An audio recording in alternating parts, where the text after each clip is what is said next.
달빛처럼 포근한 옛 이야기 월명야담입니다. 오늘도 건강과 웃음이 늘 함께 하시길 바랍니다. 구독과 좋아요로 함께 해주시면 더 많은 이야기를 들려드릴 수 있습니다. 자, 이제 달빛 같은 이야기 속으로 함께 걸어가 보겠습니다. 깊은 산골의 외진 마을, 그곳에는 홀어머니 송씨 부인을 모시며 살아가는 나무꾼 한도윤이 살고 있었습니다. 도윤은 날마다 동이 트기 무섭게 일어나 산에 올라 나무를 해다가 장에 내다 팔아 근근히 살림을 꾸려나갔지요. 남루한 옷차림에도 늘 환하게 웃으며 마을 사람들에게 공손히 인사를 건네는 도윤이었습니다. 해가 막 떠오르는 이른 아침, 도윤은 지게를 지고 산으로 향하고 있었습니다. 마을 어귀에서 아침 일찍 밭으로 나가시던 한 노인이 도윤을 보고 말을 건넸지요. 아침부터 부지런히 움직이시는구려. 젊은 것이 기특도 하지. 예, 어르신. 안녕히 계셨습니까? 오늘도 좋은 하루 되십시오. 도윤은 지나가는 마을 어른들께 허리를 깊이 굽혀 절을 올렸습니다. 비록 가난하였으나 예의만큼은 누구에게도 뒤지지 않는 청년이었지요. 어려운 이웃에게는 자신의 끼니를 나누어 주기도 하고 혼자 힘으로 장작을 나르기 어려운 과부댁이 있으면 먼저 나서서 도와주곤 하였습니다. 지난 겨울에는 홀로 사시는 김씨 할멈댁에 몰래 장작을 쌓아두고 오기도 하였고 장에 가는 길에 무거운 짐을 진 이들을 보면 자신의 지게에 함께 실어 날라주기도 하였습니다. 하지만 마을 사람들은 이런 도윤을 보며 고개를 절레절레 저었습니다. 저 녀석 참 미련하기도 하지. 제 한 몸 건사하기도 어려운 판국에 남 돕느라 정신이 없으니. 그러게 말일세. 저러다가 장가도 못 가고 늙어 죽을 것이야. 아무리 착해도 돈 한 푼 없으면 누가 시집을 보내겠나. 총각 나이 25이 넘도록 색시 하나 못 얻고 있지 않은가. 어머니나 잘 모셔야지 뭐. 사람들의 조롱 섞인 말이 들릴 때마다 도윤의 어머니 송씨 부인은 아들의 손을 꼭 잡으며 말하곤 하였습니다. 송씨 부인은 젊은 나이에 과부가 되어 혼자 아들을 키운 강인한 여인이었지요. 비록 몸은 약하였으나 마음만큼은 누구보다 단단한 분이었습니다. 도윤아, 사람들 말에 마음 상하지 말거라. 복은 짓는 자에게 돌아온단다. 사람이 사람답게 사는 것이 무엇보다 중요한 법이니라. 예, 어머니. 저는 괜찮습니다. 내 아버지도 그러셨단다. 하늘이 보고 땅이 아는 일이니 언젠가는 너에게도 좋은 인연이 찾아올 게다. 송씨 부인의 그 말은 훗날 도윤의 운명을 바꾸는 씨앗이 되었지요. 도윤은 어머니의 가르침을 가슴 깊이 새기며 하루하루를 성실히 살아갔습니다. 비록 가난하였으나 마음만큼은 누구보다 풍족한 청년이었습니다. 봄에서 여름으로 넘어가는 어느 날 도윤은 평소보다 깊은 산속까지 나무를 하러 들어갔습니다. 요즘 마을의 나무가 귀해져서 좋은 나무를 구하려면 더 깊은 곳으로 가야 했기 때문이지요. 도윤은 산길을 한참이나 올라가 인적이 드문 골짜기에 도착하였습니다. 이 정도면 좋은 나무가 있겠구나. 도윤은 땀을 닦으며 주위를 둘러보았습니다. 굵고 고든 나무들이 빽빽이 들어서 있었지요. 도윤은 도끼를 들고 나무를 베기 시작하였습니다. 나무를 베는 소리가 산속에 울려 퍼졌습니다. 땀을 뻘뻘 흘리며 나무를 베고 있던 도윤은 문득 고개를 들어 하늘을 바라보았습니다. 먹구름이 빠르게 몰려오고 있었습니다. 아침에는 맑던 하늘이었는데 어느새 시커먼 구름이 산 위를 덮고 있었지요. 바람도 점점 거세게 불어오기 시작하였습니다. 이런, 비가 올 모양이구나. 서둘러 내려가야겠어. 도윤은 서둘러 벤 나무를 지게에 묶기 시작하였습니다. 산속에서 비를 맞으면 길을 잃기 쉽고 또 산짐승들도 더 위험해지기 마련이었지요. 장마철이 다가오는 때라 산속에서 갑자기 물이 불어나기도 하였습니다. 도윤이 급히 산을 내려가려고 지게를 매는데 바람결에 이상한 소리가 들려왔습니다. 도윤은 움직임을 멈추고 귀를 기울였습니다. 처음에는 바람 소리인가 싶었으나 다시 들어보니 분명 사람의 목소리였습니다. 그것도 비명소리였지요. 으아악! 그것은 사람의 비명소리였습니다. 도윤은 발걸음을 멈추고 귀를 기울였습니다. 분명 여인의 목소리였지요. 도윤의 마음속에서 두 가지 생각이 엇갈렸습니다. 비가 오기 전에 서둘러 내려가야 한다는 생각과 누군가 위험에 처했으니 도와야 한다는 생각이었습니다. 도윤은 잠시 망설였습니다. 하지만 망설임은 짧았지요. 도윤은 지게를 나무 밑에 내려놓고 비명소리가 들려온 쪽으로 달려갔습니다. 가파른 비탈길을 내려가며 나뭇가지에 옷이 찢기고 돌부리에 발이 걸려 넘어지기도 하였으나 도윤은 멈추지 않았습니다. 깊은 골짜기로 내려가자 그곳에는 끔찍한 광경이 펼쳐져 있었습니다. 험상궂은 산적들 서너시 한 여인을 애워싸고 있었던 것입니다. 여인은 옷이 찢겨나가고 얼굴과 팔에 피가 흐르는 채로 바닥에 쓰러져 있었지요. 산적 두목으로 보이는 자가 여인의 머리채를 잡고 있었습니다. 인연이 끝까지 버티는구만. 순순히 재물이나 내놓지 쓸데없이 버티다가 고생만 하는구나. 제발 제발 살려만 주십시오. 가진 것이라곤 정말 아무것도 없습니다. 도윤은 가슴이 철렁 내려앉았습니다. 저 여인을 저대로 두면 목숨이 위태로울 것이 분명하였지요. 하지만 저 산적들과 맞서 싸우면 자신도 무사하지 못할 터였습니다. 도윤의 머릿속에 어머니의 얼굴이 스쳐 지나갔습니다. 만약 내가 여기서 다치기라도 하면 어머니는 어찌 되시나. 하지만 그대로 물러설 수는 없었습니다. 도윤은 손에 들고 있던 도끼를 꽉 쥐며 큰 소리로 외쳤습니다. 이 몹쓸 것들아, 당장 그 여인에게서 물러서지 못할까? 산적들은 갑자기 나타난 도윤을 보고 비웃음을 터뜨렸습니다. 산적 두목 백태웅이 여인의 머리채를 놓고 천천히 도윤 쪽으로 걸어왔지요. 이런 산속에서 쥐뿔도 없는 나무꾼 하나가 기어나왔구만. 내 놈도 전형과 한패냐? 나는 그저 지나가던 나무꾼일 뿐이다. 하지만 사람이 사람을 저리 괴롭히는 꼴을 보고 어찌 그냥 지나칠 수 있겠는가. 도윤의 눈빛에는 물러설 생각이 전혀 없었습니다. 산적들이 칼을 빼들며 도윤을 애워싸기 시작하였지요. 그날 골짜기에서는 목숨을 건 싸움이 벌어지게 되었습니다. 도윤은 도끼를 꽉 움켜쥐고 산적들을 향해 소리쳤습니다. 산적 두목 백태웅은 코웃음을 치며 부하들에게 손짓을 하였지요. 순식간에 산적들이 도윤을 애워쌌습니다. 칼날이 번뜩이며 도윤을 향해 날아들었습니다.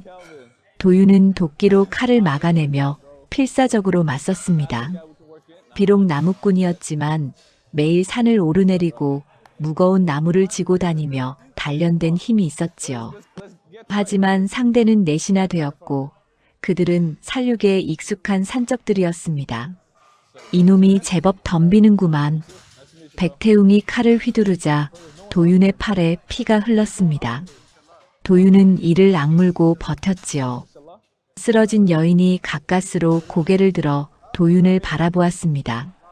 그녀의 눈에는 두려움과 동시에 간절함이 서려 있었습니다. 저 여인을 살려야 한다. 도윤은 있는 힘을 다해 도끼를 휘둘렀습니다. 산적 하나가 도윤의 도끼에 맞아 비명을 지르며 쓰러졌지요. 하지만 그 순간 다른 산적의 칼이 도윤의 옆구리를 스쳤습니다. 도윤은 비틀거렸으나 쓰러지지 않았습니다. 이런 미친놈이 있나? 남의 일에 끼어들어 제 목숨을 버리다니. 백태웅이 분노에 찬 목소리로 외쳤습니다. 산적들의 공격이 더욱 거세졌지요.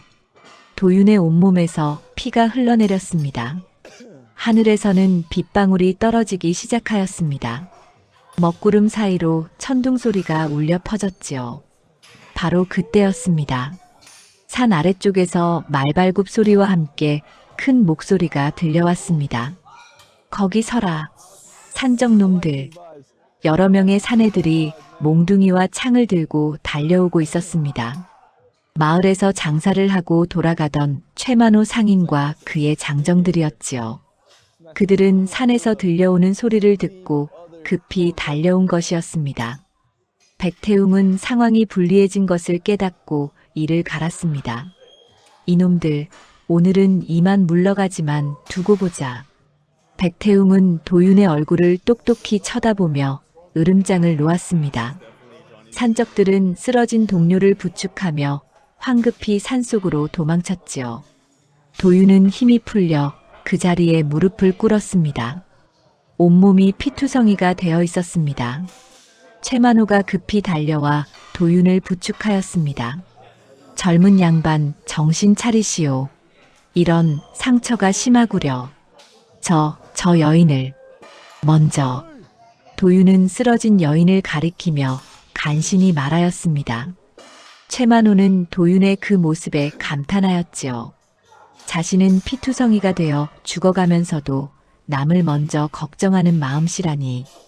최만호의 장정들이 여인을 살폈습니다. 여인은 정신을 잃었으나 다행히 숨은 붙어 있었습니다. 최만호는 장정들에게 명하였습니다. 어서 이 두 사람을 들것에 태워라. 서둘러 마을로 내려가야 한다. 빗줄기가 거세지기 시작하였습니다. 장정들은 도윤과 여인을 들것에 태우고 산을 내려갔지요. 최만호는 도윤의 손을 잡으며 말하였습니다. 걱정 마시오. 내가 반드시 두 분을 살려내겠소. 도윤은 희미한 의식 속에서 고개를 끄덕였습니다. 하늘에서는 폭우가 쏟아지기 시작하였지요. 천둥이 치고 번개가 번쩍이는 가운데 일행은 산을 내려가고 있었습니다. 도윤은 정신이 아득해지는 가운데 어머니의 얼굴을 떠올렸습니다. 어머니, 죄송합니다. 불효자식이. 하지만 도윤은 자신의 선택을 후회하지 않았습니다. 사람이 사람을 구하는 것은 당연한 일이었으니까요. 도윤의 의식은 그렇게 어둠 속으로 빠져들어갔습니다. 최만호 일행은 빗속을 뚫고 마을로 향하였습니다. 그들의 모습은 폭풍우 속에서 점점 멀어져 갔지요. 도윤과 여인의 운명이 어떻게 될지 아직은 아무도 알 수 없었습니다.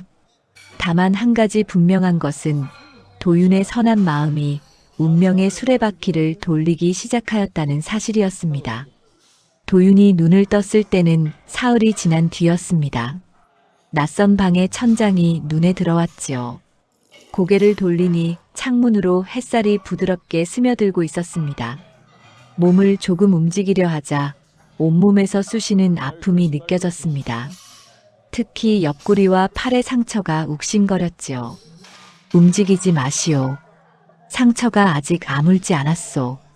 옆에서 최만호가 걱정스러운 얼굴로 도윤을 내려다보고 있었습니다. 그의 옆에는 약그릇과 헝겊이 놓여 있었지요. 도윤은 목이 타들어가는 것 같았으나 가까스로 입을 열었습니다. 여기가 어디입니까? 그리고 당신은? 내 집이요. 나는 최만호라 하오. 그날 산에서 당신을 데려와 의원을 불러 치료를 받게 하였소. 열이 사흘 동안이나 내리지 않아 얼마나 애를 태웠는지 모르오.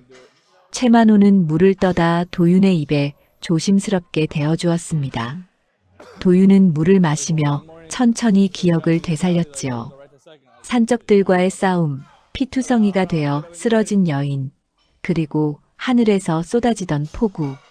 문득 도윤은 여인의 안부가 궁금하였습니다. 그 여인은 무사합니까? 산적들에게 당하던 그 여인 말입니다. 걱정 마시오.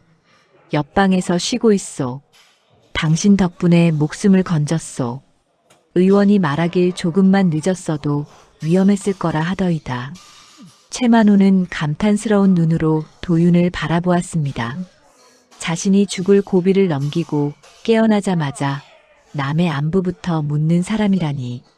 최만호는 오랫동안 장사를 하며 온갖 사람들을 만나보았습니다. 이익을 위해서는 의리도 저버리는 자들, 작은 이득에도 눈이 뒤집히는 자들을 셀 수 없이 보아왔지요. 하지만 도윤 같은 사람은 처음이었습니다. 며칠이 더 지나 도윤의 상처가 어느 정도 아물자 도윤은 여인을 만나볼 수 있었습니다. 최만호가 도윤을 부축하여 옆방으로 데려갔지요. 여인은 깨끗한 옷으로 갈아입고 방에 단정히 앉아 있었습니다. 그녀의 얼굴에 났던 상처도 많이 나아 있었지요. 여인은 도윤을 보자마자 자리에서 일어나 깊이 절을 올렸습니다. 은인께서 깨어나셨다니 정말 다행입니다. 이 목숨 구해주신 은혜를 어찌 갚아야 할지 모르겠습니다. 여인의 목소리는 떨렸고 눈가에는 눈물이 맺혀 있었습니다. 도윤은 황급히 손을 저으며 말했지요. 아닙니다. 당연히 해야 할 일을 했을 뿐입니다. 그보다 무사하신 것이 다행입니다. 아닙니다. 나리께서 아니셨다면 저는 그날 산속에서 목숨을 잃었을 것입니다. 아니, 목숨보다 더한 치욕을 당했을지도 모릅니다. 여인은 자신의 이름이 연소정이라고 밝혔습니다. 그녀는 양반가의 딸이었으나 집안이 몰락하여 유배간 아버지의 누명을 벗기려 애쓰다가 산적들에게 붙잡힌 것이라 하였지요. 소정은 도윤에게 자신의 사연을 천천히 들려주었습니다. 아버지께서는 원래 한양에서 벼슬을 하셨습니다. 하지만 간신들의 모함으로 억울한 누명을 쓰고 먼 곳으로 유배를 가셨습니다. 그렇게 억울한 일이 저는 아버지의 결백을 증명할 증거를 찾아 이곳저곳을 떠돌았습니다. 어머니께서는 아버지가 유배 가신 후 병으로 돌아가셨고 저는 혼자가 되었습니다. 소정의 목소리는 떨렸으나 의지만큼은 굳건하였습니다. 도윤은 그녀의 이야기를 들으며 가슴 한편이 먹먹해졌지요. 자신도 어렵게 살아왔다고 생각했지만 소정의 고생은 그보다 훨씬 컸습니다. 참으로 고생이 많으셨습니다. 이런 힘든 일을 당하시다니 제 처지를 걱정해 주시니 감사할 따름입니다. 은혜를 어찌 갚아야 할지 모르겠습니다. 은혜라니요. 사람이 사람을 돕는 것은 당연한 일 아니겠습니까? 신분이 높고 낮음이 어디 있겠습니까? 도윤의 말에 소정은 도윤을 가만히 바라보았습니다. 그의 눈빛에는 진심 어린 순박함이 담겨 있었지요. 양반가에서 자란 소정은 권력과 이익 앞에서 변하는 수많은 사람들을 보아왔습니다. 아버지가 권세를 누릴 때는 아첨하던 자들이 아버지가 유배를 가자 모른 척하고 돌아섰지요. 하지만 도윤은 달랐습니다. 그는 아무런 대가도 바라지 않고 목숨을 걸고 자신을 구해주었습니다. 소정의 마음속에 알 수 없는 따스함이 번져갔습니다. 그것은 단순한 감사함 이상의 무언가였지요. 최만호는 도윤과 소정이 완전히 회복될 때까지 자신의 집에 머물게 하였습니다. 도윤은 최만호에게 부탁하여 송씨 부인에게 편지를 보냈지요. 자신이 무사하니 걱정하지 말라는 내용이었습니다. 송씨 부인은 아들이 다쳤다는 소식에 놀라 당장 달려가려 하였으나 도윤이 곧 돌아가겠다는 말에 안심하고 기다리기로 하였습니다. 도윤은 회복하는 동안 소정과 자주 이야기를 나누었습니다. 처음에는 서로 조심스러웠으나 시간이 지날수록 편안하게 대화를 나누게 되었지요. 소정은 책을 많이 읽어 박식하였고 도윤은 산과 자연에 대해 잘 알고 있었습니다. 두 사람은 서로 다른 세상에서 살아왔으나 이야기를 나누다 보면 시간 가는 줄을 몰랐습니다. 어느 날 오후 두 사람은 마당에 나와 앉아 있었습니다. 늦봄의 따스한 햇살이 마당을 비추고 있었지요. 이 꽃 이름이 무엇인지 아십니까? 소정이 마당 구석에 핀 작은 들꽃을 가리키며 물었습니다. 도윤은 미소를 지으며 대답하였지요. 그것은 페랭이 꽃입니다. 산에 가면 지천으로 피어 있는 꽃이지요. 작고 수수하지만 생명력이 강해서 어디서든 잘 자랍니다. 참으로 아름답습니다. 작지만 생명력이 강한 꽃이군요. 저도 저 꽃처럼 강해지고 싶습니다. 낭자께서는 이미 충분히 강하십니다. 그 힘든 일을 겪고도 이렇게 의연하게 계시지 않습니까? 두 사람의 대화는 이렇게 자연스럽게 이어졌습니다. 최만호는 멀리서 그 모습을 바라보며 흐뭇하게 미소 지었지요. 그리고 시간이 흐를수록 두 사람 사이에는 말로 표현할 수 없는 묘한 인연이 싹트고 있었습니다. 가난한 나무꾼과 몰락한 양반가의 딸, 신분도 처지도 달랐지만 두 사람의 마음은 점점 가까워지고 있었습니다. 두 사람의 만남은 우연이었으나 그 인연만큼은 하늘이 정한 것만 같았지요. 보름이 지나 도윤과 소정의 상처가 아물자 두 사람은 최만호의 집에서 나와 각자의 길을 찾아야 했습니다. 도윤은 마을로 돌아가 어머니를 뵙고 싶었고 소정은 아버지의 누명을 벗길 방도를 찾아야 했지요. 하지만 최만호는 두 사람에게 제안을 하였습니다. 도윤, 그대는 어디로 갈 생각인가? 마을로 돌아가 어머니를 모셔야지요. 그리고 다시 나무를 하며 살아갈 것입니다. 소정 아가씨는 어찌할 생각인가? 저는 아직 정한 바가 없습니다. 아버지의 일을 위해 계속 증거를 찾아야 하는데 어디서부터 시작해야 할지. 소정의 목소리는 막막함으로 가득 차 있었습니다. 최만호는 잠시 생각에 잠기더니 입을 열었지요. 그렇다면 두 분 모두 이곳에 머물면서 내 일을 도와주면 어떻겠는가? 도윤은 힘이 세고 성실하니 상단의 짐을 나르는 일을 맡기고 소정 아가씨는 글을 아니 장부를 정리하는 일을 맡기고 싶소. 두 사람은 놀란 얼굴로 최만호를 바라보았습니다. 최만호는 웃으며 말을 이었지요. 나는 장사치라 사람을 보는 눈이 있소. 두 분 같은 이는 흔치 않소. 더구나 목숨을 구해준 은혜도 갚아야 하지 않겠소. 결국 도윤과 소정은 최만호의 제안을 받아들였습니다. 도윤은 먼저 마을로 돌아가 송씨 부인을 만났지요. 어머니는 아들이 무사히 돌아온 것에 눈물을 흘렸습니다. 도윤아, 무사히 돌아와서 다행이구나. 어미가 얼마나 걱정을 했는지 아느냐. 죄송합니다, 어머니. 하지만 사람을 구했으니 후회는 없습니다. 그래. 내 아비도 그런 사람이었단다. 복은 짓는 자에게 돌아오는 법이니라. 도윤은 어머니께 최만호의 제안을 말씀드렸습니다. 송씨 부인은 아들이 더 나은 일자리를 얻게 된 것을 기뻐하며 허락하였지요. 하지만 마을에는 도윤에 대한 소문이 퍼지기 시작하였습니다. 도윤이 최만호의 집에서 여인과 함께 지냈다는 소문이었지요.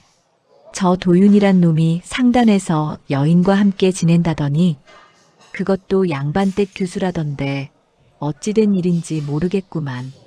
가난뱅이 나무꾼 주제에 분수를 모르는구나. 마을 사람들은 수군거렸습니다. 어떤 이들은 질투 섞인 눈으로 도윤을 바라보았지요. 도윤이 좋은 일자리를 얻은 것도 여인과 가까워진 것도 모두 시기의 대상이었습니다. 이런 소문은 상단까지 퍼졌습니다. 최만호의 상단에서 일하던 다른 일꾼들도 도윤을 못마땅하게 여기기 시작하였지요. 특히 오래전부터 최만호 밑에서 일하던 김주사라는 자가 있었습니다. 저놈이 뭐라고 대접을 받는단 말인가. 한낱 나무꾼 주제에 김주사는 도윤을 못마땅하게 여겼습니다. 자신은 10년 넘게 상단에서 일했지만 새로운 도윤이 최만호의 총애를 받는 것이 마음에 들지 않았지요. 어느 날 장터에서 일이 벌어졌습니다. 도윤이 짐을 나르고 있는데 김주사가 일부러 도윤을 밀쳤습니다. 도윤이 짐을 떨어뜨리자 김주사는 큰 소리로 꾸짖었지요. 이놈아, 어찌 일을 그리 허술하게 하느냐. 죄송합니다. 제가 조심하겠습니다. 도윤은 고개를 숙이고 짐을 다시 주워 담았습니다. 하지만 김주사는 그치지 않았지요. 내 놈이 뭐가 잘났다고 주인 어른의 눈에 들었는지 모르겠구나. 여자 치마폭에 숨어서 아첨이나 떨었겠지. 김주사의 말에 주변 사람들이 웃음을 터뜨렸습니다. 도윤은 참았으나 주먹이 떨렸지요. 하지만 도윤은 참고 또 참았습니다. 여기서 다투면 어머니와 소정에게 피해가 갈 것이기 때문이었습니다. 그날 저녁 도윤은 혼자 강가에 앉아 있었습니다. 마음이 답답하고 괴로웠지요. 그때 뒤에서 누군가 다가오는 기척이 들렸습니다. 돌아보니 소정이 서 있었습니다. 무슨 일이 있으신가요? 오늘 장터에서 있었던 일을 들었습니다. 아무것도 아닙니다. 신경 쓰지 마십시오. 저 때문에 고생하시는 것 같아 죄송합니다. 소정의 목소리에는 미안함이 가득했습니다. 도윤은 고개를 저었지요. 아닙니다. 사람들의 말에 신경 쓸 필요가 없습니다. 저는 제가 한 일을 후회하지 않습니다. 두 사람은 강물을 바라보며 한동안 말이 없었습니다. 하지만 그 침묵 속에는 서로를 위로하는 따뜻함이 흐르고 있었지요.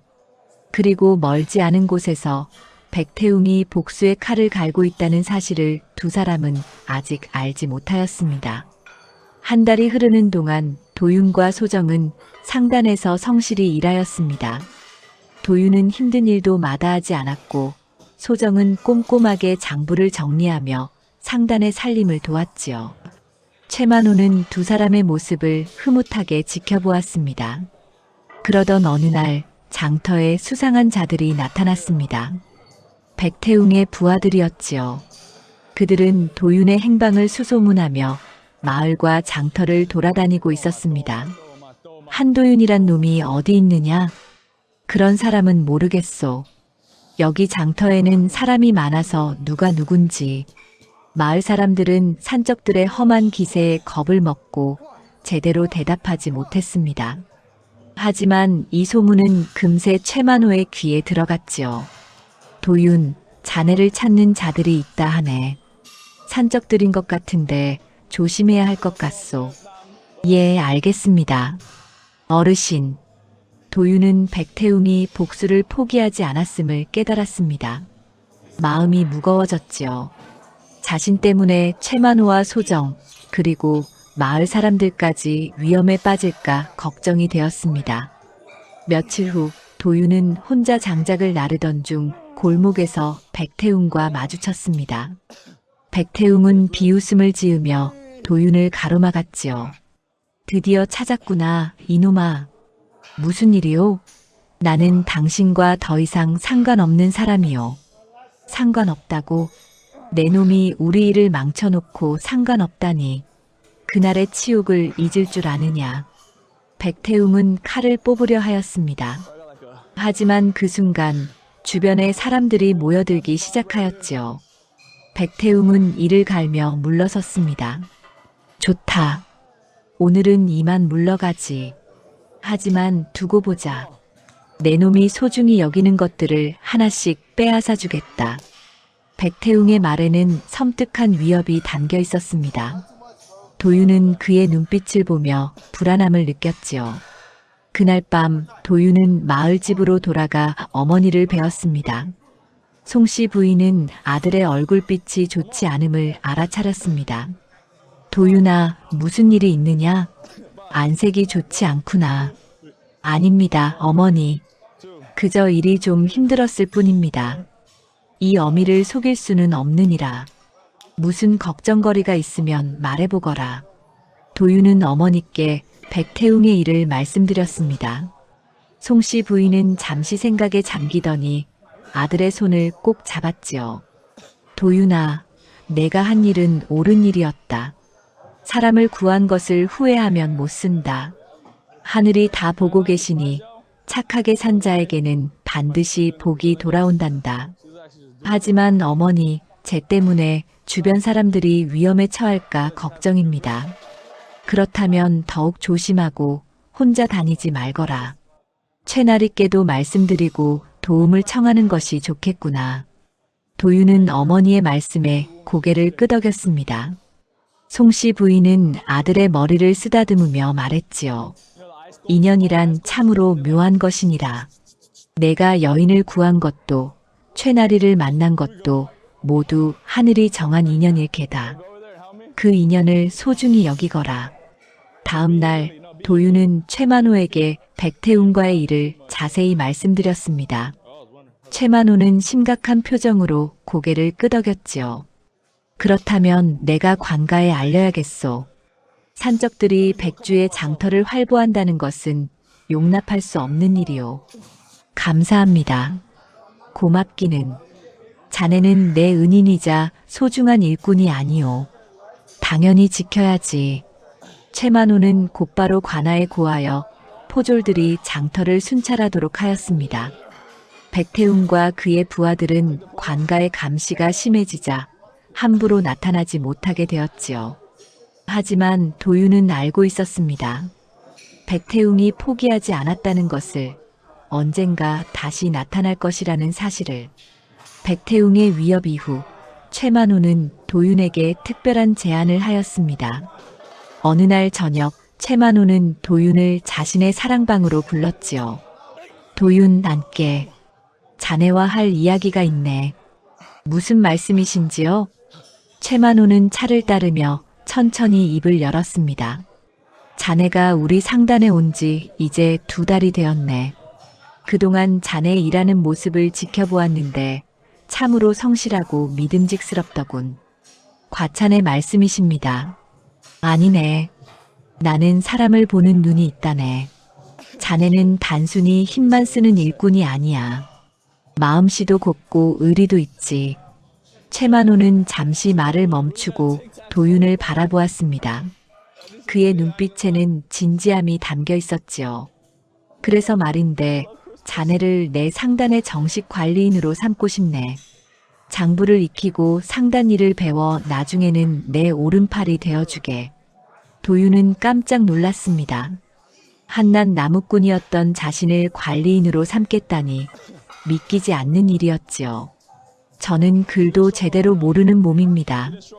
어찌 그런 중책을 맡을 수 있겠습니까? 글은 배우면 되네. 소정 아가씨가 가르쳐 줄 것이네. 중요한 것은 사람의 됨됨이라네. 최만호는 도윤의 손을 꼭 잡았습니다. 자네 같은 사람이라면 내 상단을 맡겨도 걱정이 없을 것 같네. 어떤가? 내 제안을 받아들이겠는가? 도윤은 한참을 고민하였습니다. 이것은 자신의 삶을 바꿀 큰 기회였지요. 하지만 동시에 큰 책임이기도 하였습니다. 어르신의 믿음에 부끄럽지 않도록 최선을 다하겠습니다. 좋네. 내일부터 글을 배우게. 그리고 상단의 일도 천천히 익혀나가게나. 다음 날부터 도윤의 새로운 생활이 시작되었습니다. 낮에는 상단의 일을 거들고 저녁에는 소정에게 글을 배웠지요. 소정은 인내심을 가지고 도윤에게 천자문부터 차근차근 가르쳤습니다. 이 글자는 하늘천입니다. 이렇게 쓰시면 됩니다. 참으로 어렵습니다. 이 나이에 글을 배우려니. 아닙니다. 배우려는 마음만 있으면 나이는 중요하지 않습니다. 천천히 하시면 됩니다. 소정은 도윤이 글자를 쓸 때마다 격려를 아끼지 않았습니다. 도윤도 열심히 배웠지요. 밤늦도록 촛불을 켜고 글자를 연습하였습니다. 한편 최만호는 도윤에게 상단의 비밀을 하나 털어놓았습니다. 사실 소정은 내 조카 딸이네. 예, 그것이 무슨 말씀이십니까? 소정의 어머니가 바로 내 누이였네.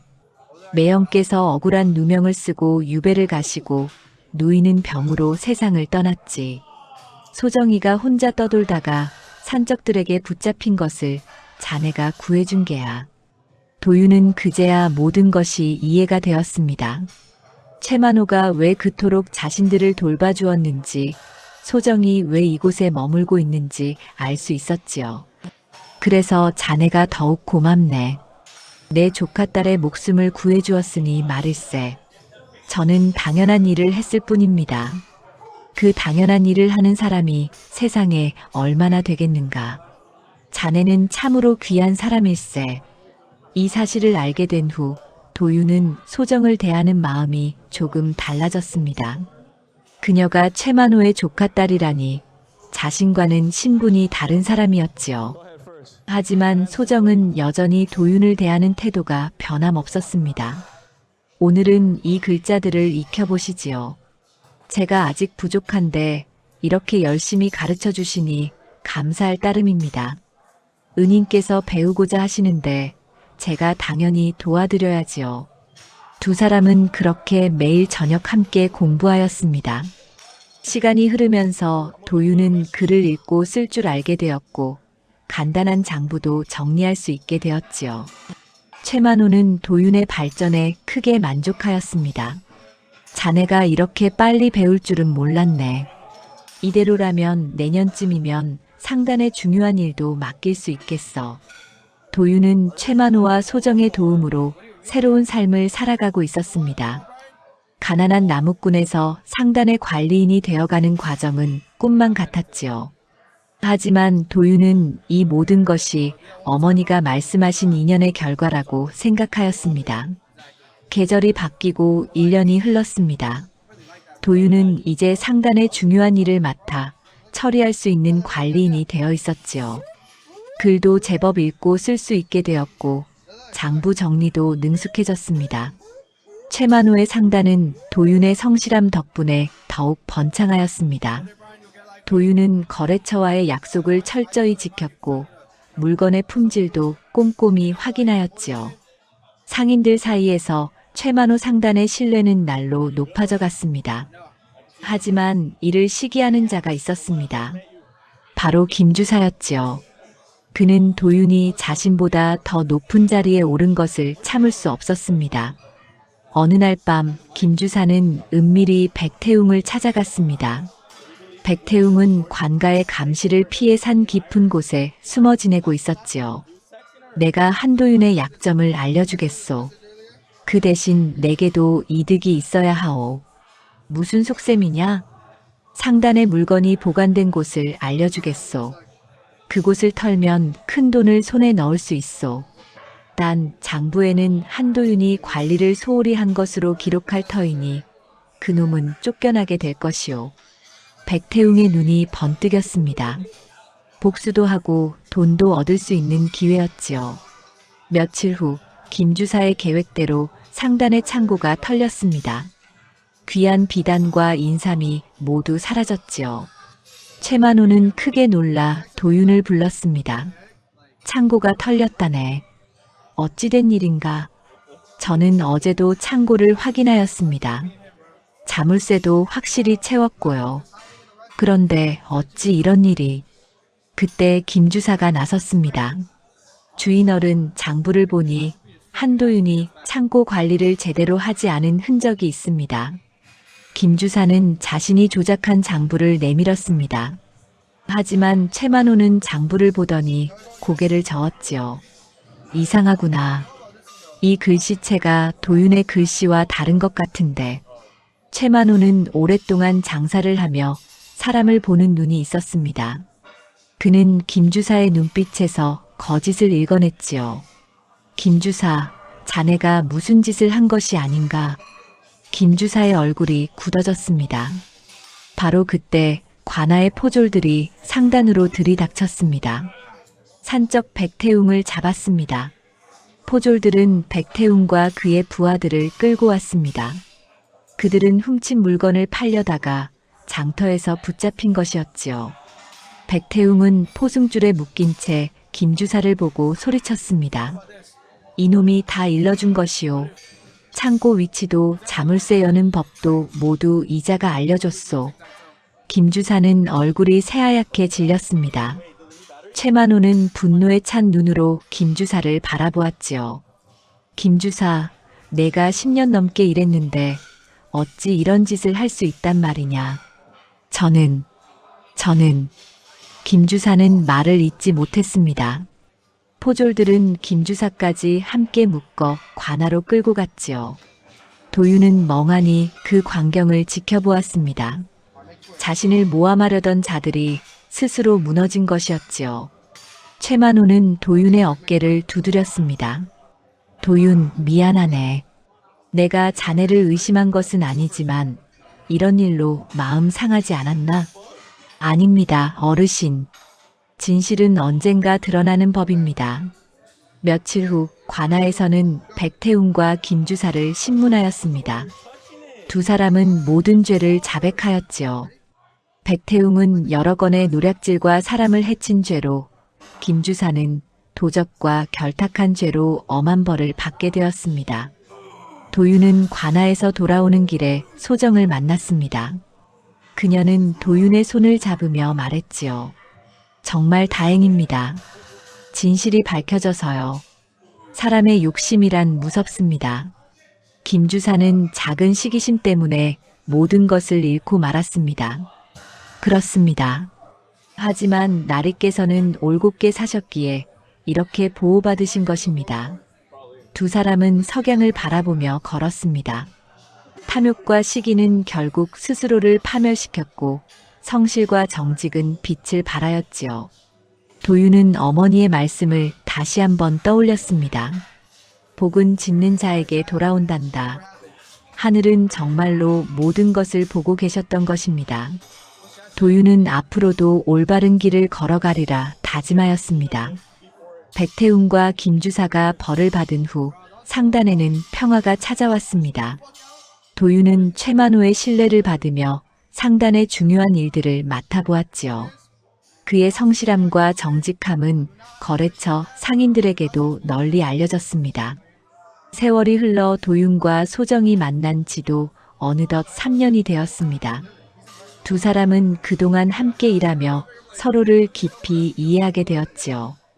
도윤은 소정의 지혜와 강인함을, 소정은 도윤의 순박함과 의로움을 존경하게 되었습니다. 어느 가을날 최만호는 도윤을 사랑방으로 불렀습니다. 그의 얼굴에는 흐뭇한 미소가 가득하였지요. 자네와 상의할 일이 있네. 무슨 말씀이신지요, 어르신? 자네도 이제 나이가 꽤 되었고 상단의 일도 훌륭히 해내고 있네. 나는 자네가 이 상단을 이어받았으면 하네. 도윤은 깜짝 놀라 손을 저었습니다. 그것은 과분한 말씀이십니다. 저는 한낱, 자네는 이제 한낱 나무꾼이 아니네. 훌륭한 상인이자 내가 믿고 의지하는 사람이지. 최만호는 잠시 말을 멈추고 도윤을 바라보았습니다. 그리고 말일세, 내 조카딸 소정이를 자네에게 맡기고 싶네. 자네라면 소정이를 잘 보살필 수 있을 것 같네. 도윤의 얼굴이 붉어졌습니다. 그는 소정을 마음에 품고 있었으나 감히 입 밖에 내지 못하였지요. 신분도 다르고 자신은 소정에게 어울리지 않는다고 생각했습니다. 주인날이, 저는 소정 아가씨께 어울리지 않습니다. 아가씨는 양반댁 교수이시고 신분이 무엇이 중요한가. 자네는 목숨을 걸고 소정이를 구했고 성실하게 살아왔네. 그것이 진정한 양반의 도리가 아니겠는가. 최만호는 도윤의 손을 꼭 잡았습니다. 소정이의 마음도 이미 확인하였네. 그 아이도 자네를 마음에 두고 있다네. 도윤은 가슴이 뛰는 것을 느꼈습니다. 꿈 같은 이야기였지요. 며칠 후 도윤은 용기를 내어 소정을 만났습니다. 두 사람은 상단 뒤편의 작은 정원에 앉아 있었지요. 아가씨, 어르신께서 말씀하신 것을 들으셨습니까? 예, 들었습니다. 소정의 목소리는 조용하였으나 떨리고 있었습니다. 도윤은 그녀의 손을 조심스럽게 잡았지요. 저는 아가씨께 어울리지 않는 사람입니다. 하지만 평생을 두고 아가씨를 지키고 아껴드릴 것을 맹세합니다. 저야말로 나리의 은혜를 어찌 다 갚을 수 있겠습니까? 저를 구해주시지 않았다면 저는 이 세상에 없었을 것입니다. 소정의 눈에는 눈물이 맺혀 있었습니다. 도윤은 그녀의 눈물을 닦아주며 말했지요. 우리는 서로를 구한 것입니다. 저도 아가씨를 만나 새로운 삶을 살게 되었으니까요. 두 사람은 서로를 바라보며 미소 지었습니다. 그들의 인연은 우연한 만남에서 시작되었으나 이제는 평생을 함께할 인연이 된 것이었지요. 혼례는 조촐하게 치러졌습니다. 마을 사람들과 상단의 사람들이 모두 모여 두 사람의 앞날을 축복해 주었지요. 송씨 부인은 아들이 좋은 배필을 만난 것에 기뻐 눈물을 흘렸습니다. 도윤아, 내가 착하게 산 덕에 이런 복을 받는구나. 어머니, 모두 어머니께서 가르쳐 주신 덕분입니다. 혼례를 치른 후 도윤과 소정은 산골 마을의 작은 산소를 찾았습니다. 도윤이 어렸을 적 아버지를 모신 곳이었지요. 두 사람은 함께 절을 올렸습니다. 아버지, 아들이 좋은 인연을 만나 이렇게 혼례를 올렸습니다. 저희를 지켜봐 주십시오. 바람이 불어와 나뭇잎을 흔들었습니다. 마치 축복하는 것 같았지요. 도윤과 소정은 손을 잡고 산을 내려왔습니다. 가난한 나무꾼과 몰락한 양반가의 딸 두 사람의 인연은 이렇게 아름다운 결실을 맺었습니다. 그들은 서로를 의지하며 상단을 키워나갔고 훗날 이 고을에서 가장 신뢰받는 상인으로 이름을 날리게 되었지요. 사람들은 도윤의 이야기를 전하며 말하였습니다. 착하게 사는 자에게는 반드시 복이 돌아온다고, 인연이란 하늘이 정한 것이라고. 도윤과 소정의 이야기는 오랫동안 사람들 입에 오르내리며 많은 이들에게 희망을 주었습니다.